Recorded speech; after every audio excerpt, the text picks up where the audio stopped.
शिल्पा एक बड़ी लाइवली लड़की थी। हंसी मजाक कूदना फांदना, इसके बिना उसका दिन गुजरता ही नहीं था। आज बड़े दिनों बाद शिल्पा किचन में आई थी आलू दम की सब्जी बनाने। यही सब्जी आज शिल्पा शर्मा की जगह शिल्पा शेट्टी ने बनाई होती ना, तो किसी 7 स्टार होटल में इस सब्जी का प्रेजेंटेशन हो रहा होता। अरे मैडम, खुद से ही बातें करती रहोगी या अपनी बनाई हुई सब्जी खिलाओगी भी? तुमने मम्मी को भी किचन में जाने से मना कर दिया। अब हमें तो खाना दे दो जरा, बड़ी भूख लग रही है मुझे। और हाँ, यहाँ कहीं 7 स्टार होटल है नहीं, होटल सारे 5 स्टार है। तो तुम्हारा सपना ना बिल्कुल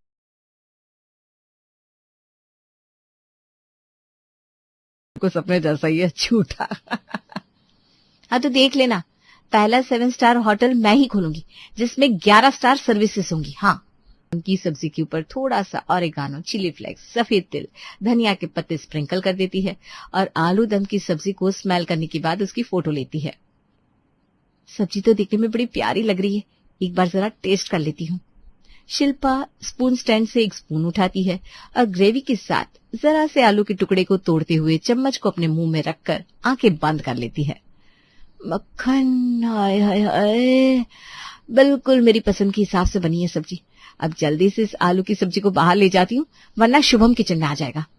शिल्पा फटाफट बाहर जाती है और सेंटर टेबल के बीचों बीच अपनी आलू की सब्जी का प्याला रख देती है।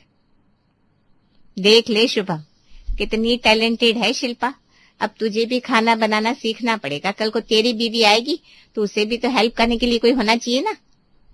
सूरत पर ही फिदा हो जाओगी मम्मी, या फिर टेस्ट भी करोगी? मुझे तो लगता नहीं कि ये सब्जी खाने लायक भी होगी। शुभम जैसे ही उस सब्जी को टेस्ट करता है उसका मुंह बन जाता है और दांत आपस में ऐसे चिपक जाते हैं मानो उसे दांत ही लगने वाली हो। छी छी छी छी, नमक मिर्च तो डाला करो बहना, इसमें तो मिर्ची है ही नहीं और नमक बिल्कुल ना के बराबर है। शुभम की ये बात सुनते ही शिल्पा अपना फोन निकालती है और उसमें नोट्स पर लिखना शुरू कर देती है। 1 रोटी मिर्च और ज्यादा नमक वाली। तुझे वैसे भी हर चीज में नमक कम ही लगता है, रुक जरा मुझे चखने दे। श्वेता सब्जी को टेस्ट करती है और उसे उसमें नमक जरा ज्यादा लगता है। मिर्ची तो पड़ेगी बेटा इसमें, पर नमक ना कुछ ज्यादा ही कर दिया तूने। नींबू निचोड़ दूंगी मैं, नहीं तो खटाई डाल दूंगी तो नमक बैलेंस हो जाएगा। शिल्पा फिर से अपना फोन निकालती है और उसमें सेकंड पॉइंट लिख देती है, 1 रोटी मिर्च के साथ बिना नमक वाली। पापा आप खाकर बताइए ना, आपको क्या 19-20 लग रहा है? मेरी बेटी ने सब्जी बना दी, इसके आगे मुझे क्या चाहिए? जैसा भी होगा मुझे पसंद ही आएगा बेटा। फिर भी तू कह रही है तो टेस्ट कर लेता हूँ।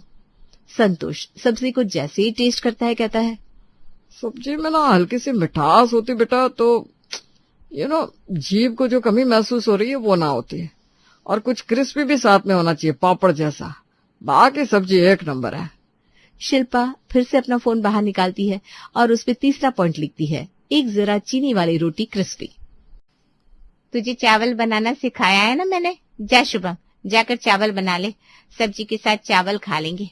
बेचारी शिल्पा इतना काम करके थक गई है बेचारी। अब तो धीरे धीरे तुम दोनों ही रसोई का भार संभालो, क्योंकि शादी तो तुम दोनों को करनी नहीं और मुझसे अब इतना काम होने वाला नहीं। एक दिन बच्चे रसोई में जाते नहीं कि ये रसोई की कस्टडी दूसरे के हवाले करने पर आ जाती है। आप बिना हद करती हैं श्वेता जी। कोई कहीं नहीं जाएगा और मेरी सब्जी को छूना भी नहीं। मम्मी ये सब्जी ऐसी रहेगी, बड़ी मेहनत से बनाई मैंने, इस सब्जी में छेड़छाड़ नहीं होगी। और शुभम तुम यहीं बैठे रहो, किचन में जाकर काम खराब करने की कोई जरूरत नहीं है। मैं जा रही हूँ सभी के लिए रोटियां बनाने। और सब्जी ऐसे ही पड़ी रहेगी? शिल्पा की नाक जरा चढ़ जाती है और वो सेंटर टेबल पर रखे अपने आलू की सब्जी के बाउल को वापस उठाकर किचन में चली जाती है और सभी के लिए अलग अलग तरह के पराठे बनाने के काम में लग जाती है। ये मिर्च और नमक वाला पराठा बिल्कुल नरम नरम शुभम के लिए। पराठे में नमक और मिर्च होगी तो शुभम को सब्जी में नमक और मिर्ची की कमी महसूस नहीं होगी।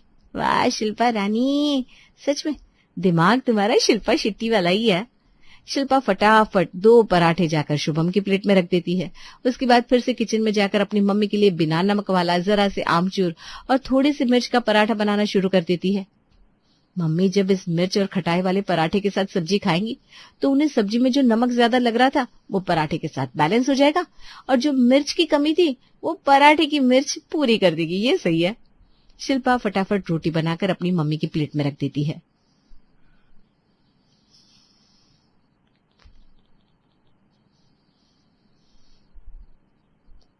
काम चोरी छोड़ दी लगता है। शिल्पा दीदी, सब्जी तो बिल्कुल वैसी है जैसी होनी चाहिए थी। अब मुझे रोटी मिलेगी कि नहीं? श्वेता जी, अपनी प्लेट से एक रोटी मुझे दीजिए। पता चला मैं बैठा रह गया, सब्जी ठंडी हो गई। हाँ बेटा, 3 लोग साथ में बैठे हैं तो तीनों के लिए एक एक रोटी लानी थी, पर तूने पहले शुभम को 2 रोटी दे दी, फिर मुझे 2 दे दी।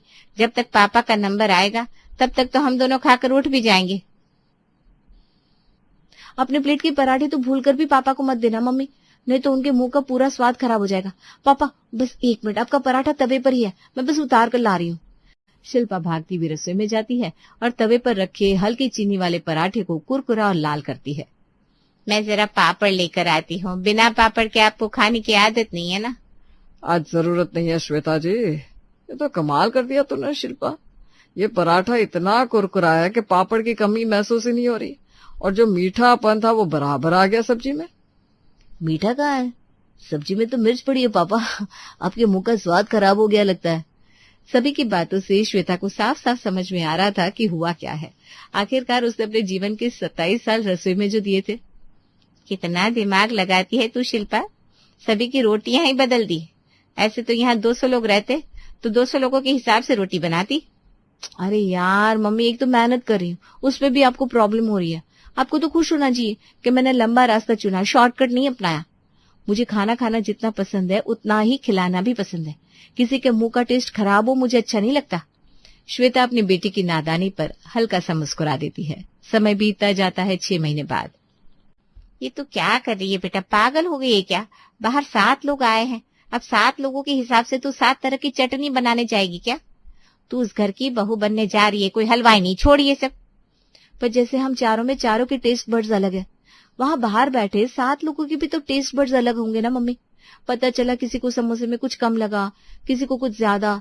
ये सही तो नहीं है ना मम्मी। अरे तो ये उनकी प्रॉब्लम है बेटा, तेरी नहीं। अलग से जाकर नमक मिर्च और बाकी मसाले टेबल पर रख देंगे, जिसे जो लेना होगा अपने हिसाब से ले लेगा। इस तरह से तू अलग अलग चटनियां बनाती रही ना तो रसोई में रह जाएगी, और राहुल किसी और लड़की को देखकर उसे पसंद कर लेगा। शिल्पा का हाथ पकड़कर श्वेता उसे किचन से बाहर लेकर आती है। यहाँ राहुल की नजरें श्वेता को ढूंढ रही थी तो वहां शुभम की नियति को। तो मास्टर्स है क्या आपने? बहुत है, इतना पढ़ना बहुत है। मेरे हिसाब से तो लड़कियां सिर्फ आराम करने के लिए बनी होती है। मतलब तुम्हारी बहन हमारे घर पर आकर सिर्फ आराम करेगी? अरे नहीं नहीं, वो तो मैं शिल्पा दीदी को मजाक में आज से ही बोल देता हूँ, पर बहुत अच्छी है मेरी बहन। बड़ा काम करती है, बड़ी मेहनती है। 8 घंटे जॉब के बाद आजकल वो सभी के लिए रात का खाना भी बना रही है। वैसे ब्रेकफास्ट मैं बनाता हूँ, फिर जॉब पर जाता हूँ, तो I am also equally talented. वैसे अच्छा, अगर यहाँ बात सेट हो गई ना तो फिर आपको मेरे हाथ का खाना जरूर खिलाऊंगा। राहुल के परिवार वालों को शिल्पा बड़ी पसंद आती है और शिल्पा का रिश्ता राहुल से तय हो जाता है। 1 हफ्ते बाद अपने कमरे के बिस्तर को ठीक करते हुए शिल्पा राहुल से स्पीकर पर बात कर रही थी। छोले बड़े पसंद आए मुझे। छोले और कुलची या साथ में भटूरे? अरे वाह, तुम्हें तो खाने की बड़ी समझ है। वैसे हमारे घर पर कोई इतनी मेहनत नहीं करता। मम्मी ने शुरू से ही हम सबको बड़े सिंपल खाने की आदत लगवाई थी ताकि उनका काम ना बढ़े। अब हमने उन्हें मेहनत करने दिया नहीं तो तुम्हें क्यों देंगे। तो छोले के साथ ओनली चावल। वैसे तुम बताओ, तुम्हें कुकिंग करने में मतलब कोई प्रॉब्लम तो नहीं है ना? नहीं तो मैं एक हेल्पर रख दूंगा या फिर एक प्रॉपर कुक भी रख सकता हूँ। इतना सोचने की बिल्कुल भी जरूरत नहीं है राहुल। वैसे भी अभी कुछ दिनों के लिए मैं पूरे घर को समझना चाहती हूँ, एटलीस्ट 6 महीने के लिए। तुम्हारे घर पर मेरा मतलब है हमारे घर पर तो ऑलरेडी झाड़ू पोछा और बर्तन के लिए काम वाली है ही। किचन में खुद संभाल लूंगी, डोंट वरी। वैसे भी कहते हैं लोगों के दिल तक पहुंचने का रास्ता उनके पेट से ही जाता है। पहले तो मैं तुम सबको समझ लूं, सभी का दिल जीत लूं, उसके बाद अगर ऑफिस ज्वाइन करने की सोची तब हम कुक रख लेंगे। अच्छा, पर इस बारे में ना नियति से कुछ मत कहना, ओके? मैं अपने हिसाब से देख लूंगा। नियति छुपकर अपने भाई और होने वाली भाभी की सारी बातें सुन लेती है। 1 महीने बाद शादी अपनी तय तारीख पर होती है और बहू बनकर शिल्पा राहुल के घर आ जाती है। अरे अंदर कहाँ जा रही है भाभी? मेरे भाई के साथ शादी करके आपको सिर्फ हमारे दरवाजे तक आने की टिकट मिली है। यहाँ से अंदर जाने के लिए आपको मुझसे गुजरना होगा। मेरा मतलब है मुझे खुश करना होगा। तो बताइए मैडम, आप क्या लेकर मानेंगी? मैं तो आपको अंदर तभी आने दूंगी भाभी जब आज की रात आप मेरे साथ रहेंगी। नियति की बात सुनकर सभी का मुंह खुला का खुला रह जाता है। आज घर की बहू की सुहाग रात थी और नियति शिल्पा की सुहाग रात को खराब करने की कोशिश कर रही थी।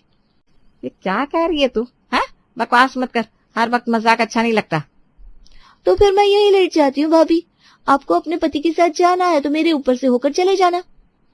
मैं आपके साथ आपके कमरे में चलने को तैयार हूँ दीदी, आप चिंता मत कीजिए। कोई बात नहीं मम्मी जी, अब तो जीवन भर का साथ है मेरा और राहुल जी का। जब दिल मिल ही गया है तो कमरा अलग क्यों ना हो, क्या फर्क पड़ता है।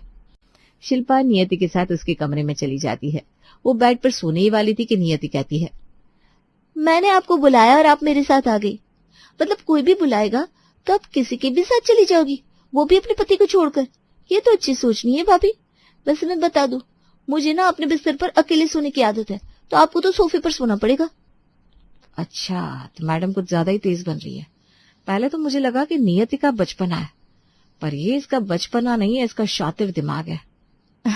आप अकेले बिस्तर पर सो जाओ दीदी। सोफे पर क्या, फर्श पर सो जाऊंगी मैं, मुझे कोई प्रॉब्लम नहीं है। 2 घंटे बाद नियति आराम से बिस्तर पर सो रही थी। शिल्पा अपने बालों को आगे कर अपने पैरों को समेटे लाल जोड़े में फर्श पर बैठी हुई है। अपने लंबे लंबे नाखूनों को नियति की ओर बढ़ाती है। नियति, उठो नियति, मेरे पास आओ। शिल्पा नियति के पैरों को पकड़कर उसे हिलाती है और नियति जाग जाती है। भाभी बहुत, अब बचाओ। नियति भागते हुए दरवाजे तक जाती है। दरवाजा खोलकर कमरे से बाहर आकर जोर जोर से चिल्लाने लगती है। अरे शादी का घर है, चोर वोर घुस आया क्या? इतने लोग हैं, जो गुस्सा होगा आज ही निपट कर बाहर निकलेगा। पापा भाभी गुस्सी है या उनमें कुछ गुस्सा है पापा। भाभी चुड़ैले, उसने भाई से शादी नहीं की, उसने मेरे भाई को हमसे छीना है। अच्छा हुआ कि मैंने भाई के साथ उसे सोने नहीं दिया, नहीं तो पता नहीं वो क्या करती। आप लोग जल्दी से कमरे में चलिए। सभी भागते हुए कमरे में जाते हैं और देखते हैं घर की नई दुल्हन फर्श पर सो रही है। ये क्या तरीका है नियति, तुमने अपनी भाभी को जमीन पर सुलाया है? ननद को भाभी बर्दाश्त नहीं होती सुना था, पर आज ये देख भी लिया। एक भाभी तुम्हें बर्दाश्त नहीं हो रही, 2-3 भाभियां रहती तो पता नहीं तुम क्या करती। अरे कल को तुम पराए घर जाओगी, वहां तुम्हारे साथ कोई ऐसा करेगा तो कैसा लगेगा तुम्हें? राहुल, बहू को अपने कमरे में लेकर जाओ। अरे सुमित, अगर हमारी बेटी कह रही है कि उसने कुछ देखा है तो वो झूठ तो नहीं कह रही होगी। क्या बुआ अभी, मेरी बीवी है, चुड़ैल नहीं है। मैं उसे अपने कमरे में ले जाता हूँ, देखता हूँ क्या करती है मेरे साथ। ज्यादा मूवीज देखना बंद कर तो नियति। पहली रात में इतना तमाशा हो जाता है, पर शिल्पा अपने पति के कमरे में आ ही जाती है। पूरी रात नियति की आंख नहीं लगती और वो अपना दिमाग लगाते हुए अपनी बुआ के कमरे में जाती है।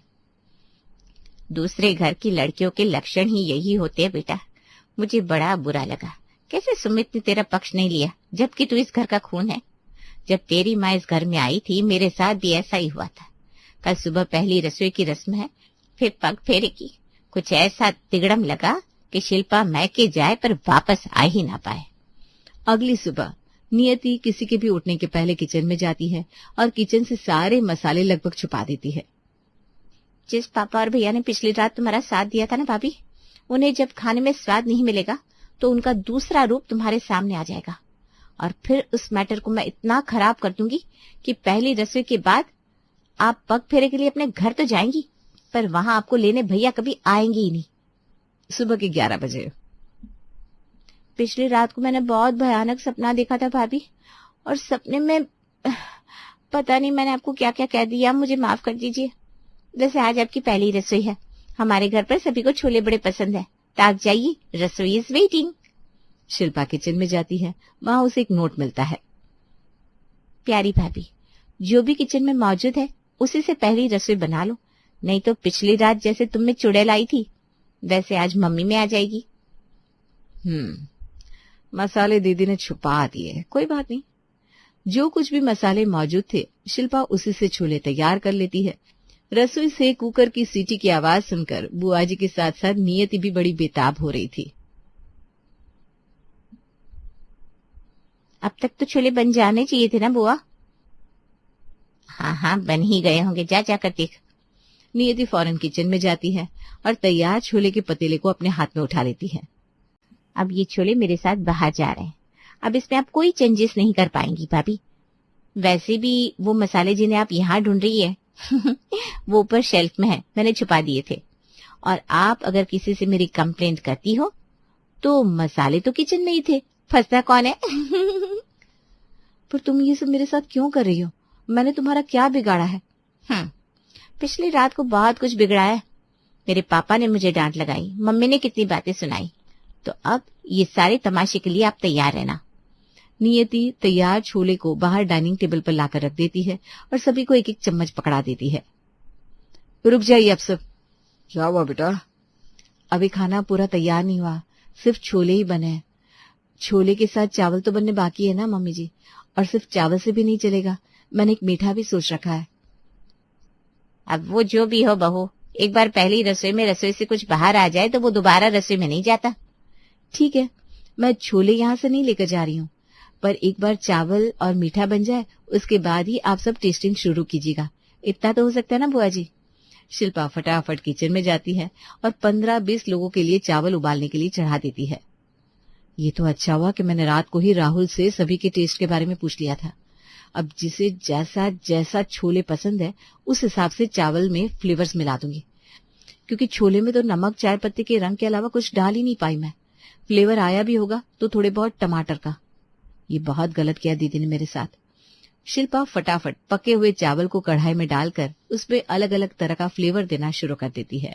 कहीं हरी मिर्च वाले चावल, तो कहीं हल्की सी मिठास वाले सुनहरे चावल, कहीं प्याज और लहसुन के तड़के वाले चावल, तो कहीं चटपटे अचारी फ्लेवर के चावल। और इस तरह 20 वैरायटी के चावल और हलवे के साथ शिल्पा डाइनिंग टेबल पर पहुंचती है। जिसे जैसा खाना पसंद था उसके सामने वैसे ही चावल के साथ प्लेन छोले परोस दिए जाते हैं। जब भी तेरे पापा जी और राहुल के हिसाब से छोले बनाती थी तो मुझे खुद के लिए छोले अलग से रखने पड़ते थे बेटा, क्योंकि मुझे इनके छोले में स्वाद नहीं आता था। पर आज तो तूने मेरे हिसाब से छोले बना दिए। ऐसा कैसे कह सकती हैं आप? छोले तो मेरे हिसाब से बने। अरे पापा, छोले मेरे हिसाब से बने हैं। इस तरह टेस्ट करने वाले हर आदमी को छोले उसके हिसाब से ही लगते हैं। नई बहू के हाथ की बड़ी तारीफ होती है और नियति और बुआ जी शिल्पा को बस देखती रह जाती हैं।